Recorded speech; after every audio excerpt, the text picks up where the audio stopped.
Hello प्यारे साथियों, TGT PGT कला के इस नए सेक्शन में आप सभी का बहुत बहुत स्वागत है। आप सभी को आज यहाँ पे सिंधु घाटी सभ्यता के चित्रों का शॉर्ट नोट्स देखने को मिलेगा। आप कॉपी कलम लेकर के बैठ जाइए और इन सभी को पॉइंट वाइज नोट करते चलिए, क्योंकि आज का जो ये शॉर्ट नोट है वो बहुत ही ज़्यादा इंपॉर्टेंट है। चलिए बिना देरी के वीडियो को स्टार्ट करते हैं। वीडियो को शुरू करने से पहले अगर वीडियो आपको पसंद आई तो वीडियो को लाइक शेयर ज़रूर करिएगा। सिंधु घाटी की सभ्यता की चित्रकला। सिंधु घाटी की सभ्यता का परिचय हड़प्पा तथा मोहनजोदड़ो की खुदाई से उपलब्ध हुई सामग्री एवं अवशेषों से प्राप्त होता है। यानी कि सिंधु घाटी के बारे में हम हड़प्पा और मोहनजोदड़ो के बारे में चर्चा करने के बाद में ही सिंधु घाटी को हम समझ सकते हैं। सबसे पहले कनिंघम ने 1878 ईस्वी में हड़प्पा के टीलों की खोज की। यानी कि अगर बात की जाए कि सिंधु घाटी के हड़प्पा की खोज सबसे पहले किसने की, तो 1878 ईस्वी में कनिंघम ने की थी। 1922 ईस्वी में राखालदास बंदोपाध्याय ने सिंधु के लड़काना जिले में मोहनजोदड़ो की खोज की। इसके बाद में सर्जन मार्शल ने वर्षों तक यहाँ खोज कार्य किया। सर्जन मार्शल ने यहाँ पे वर्षों तक खोज कार्य किया और इस प्रकार इस सभ्यता के अनेक केंद्र प्रकाश में आए, जैसे कि आपका मोहनजोदड़ो हो गया, हड़प्पा सभ्यता हो गई। तो ये सब सिंधु घाटी सभ्यता के ही एक अंग हैं और यहाँ से अत्यधिक अवशेष प्राप्त हुए हैं। बहुत सारी मुद्राएं प्राप्त हुई हैं, बहुत सारी कांच की मूर्तियां प्राप्त हुई हैं। अब देखते हैं सिंधु घाटी की कला क्या कहती है। सिंधु घाटी की कलात्मक सामग्री हमें उन वस्तुओं के रूप में उपलब्ध है जो मोहनजोदड़ो, हड़प्पा, लोथल, नील, झूकर, चंदोहदरो आदि स्थानों में खुदाई से प्राप्त हुई हैं। देखिए, ये सारे सिंधु घाटी सभ्यता के एक स्थल हैं जहाँ से बहुत सारे अवशेष प्राप्त हुए हैं। चित्रकला, मूर्तिकला, स्थापत्य कला के जो अवशेष मिले हैं उसे उस युग की महान कला का परिचय मिलता है। दैनिक व्यवहार में प्रयुक्त होने वाले बर्तनों पर अलंकृत चित्रकारी को देखकर सहज अनुमान लगाया जा सकता है कि उस समय कला कितनी समुन्नत थी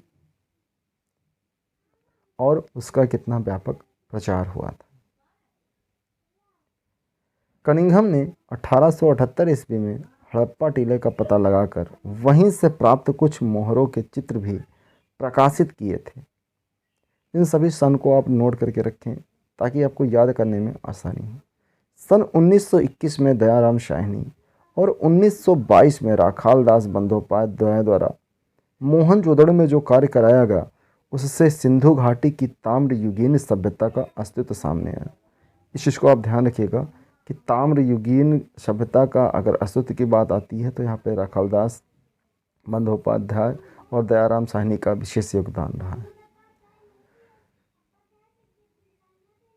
इसके बाद मार्शल एवं माधव स्वरूप ने लगातार कई वर्षों तक खुदाई करके इस बात को सिद्ध कर दिया कि अतीतकालीन भारत में वास्तुकला, मूर्तिकला एवं चित्रकला के प्रति व्यापक रुचि रही है। यानी कि सिंधु घाटी सभ्यता से ही लोगों की रुचि रही है।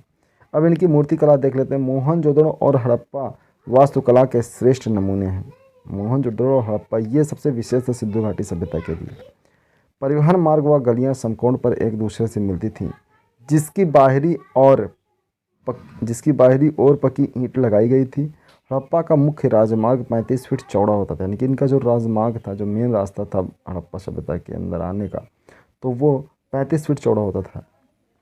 सुरक्षा व धूल के बचाव के लिए मकानों के सदर दरवाजे गलियों की ओर बनाए जाते थे।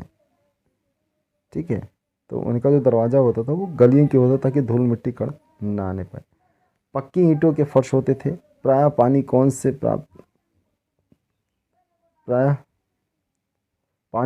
से प्राप्त किया जाता था।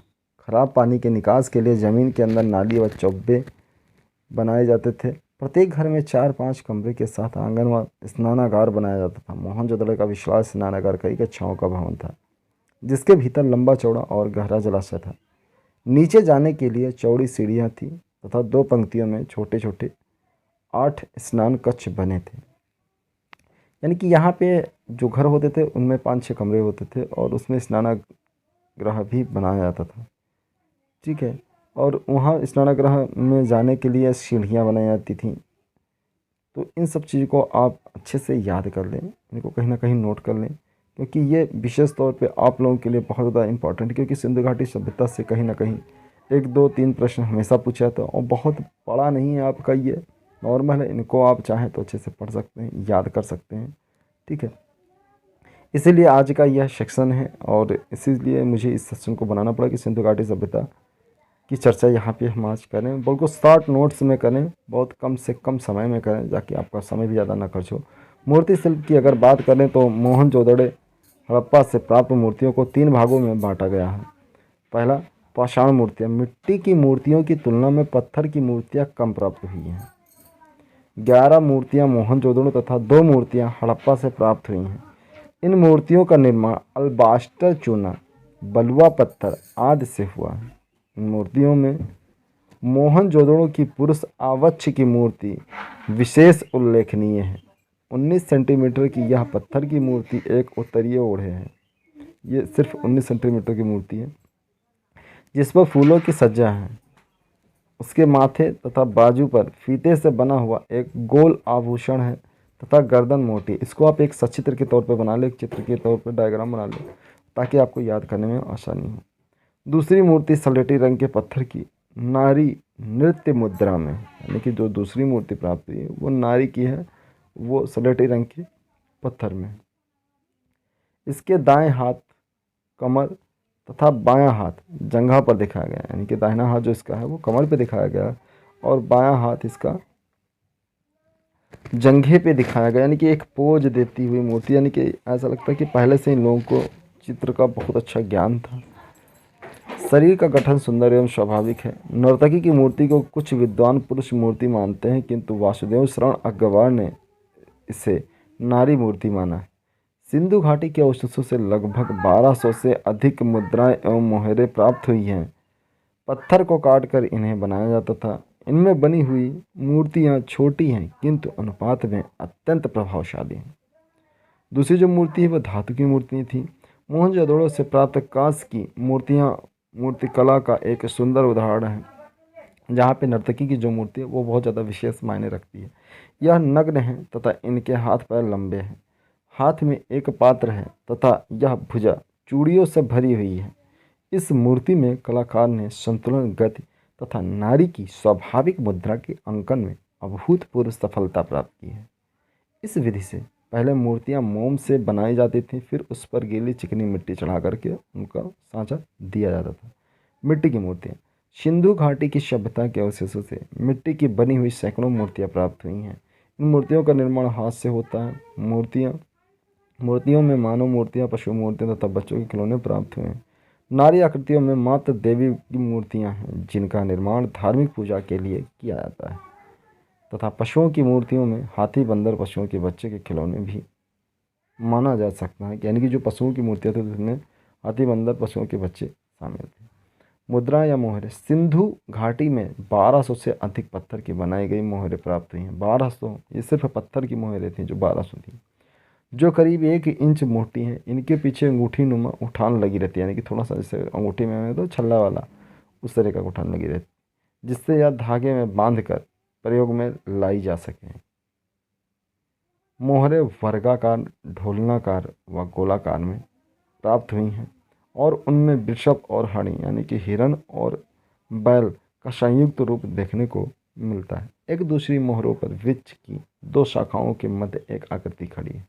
मोहरों पर पशुपत, हाथी, बैल आदि की भी आकृतियाँ बनी है। यानी कि इन मोहरों की अगर बात की जाए तो कहीं पे वृक्ष देखने को मिलेंगे, कहीं पे हिरण देखने को मिलेंगे, कहीं पे पशुपति देखने को मिलेंगे, कहीं पे इस तरीके से हैं।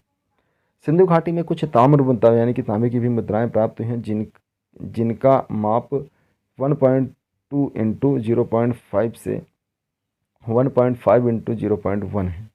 पशुओं की आकृति बनी हुई है, जिस पर यहाँ पर पशुओं की आकृति, यहाँ प्राप्त आभूषणों पर ज्यामितीय अलंकरण देखने को आपको मिलेगा। मिट्टी के बर्तनों पर चित्रकला, यानी कि जो मिट्टी के बर्तन वहाँ से प्राप्त हुए हैं तो उन पर कैसी चित्रकला वहाँ के समय में थी, उस समय में थी, उसको हम देख लेते हैं। मिट्टी के बर्तन पर जो चित्रकला हुई, वो हड़प्पा सभ्यता के नागरिक इतने कला प्रेमी थे कि उन्होंने प्रयोग में लाने वाले पात्रों तथा मृतक के साथ जमीन में गाड़ने वाले पात्रों पर विभिन्न प्रकार के आलेखन कार्य किए हैं। और यह इन कार्यों में काफ़ी ज़्यादा निपुण थे। तो आशा करता हूँ यह वीडियो आपको पसंद आई। वीडियो पसंद है तो वीडियो को लाइक शेयर करके चैनल को सब्सक्राइब जरूर कर लें।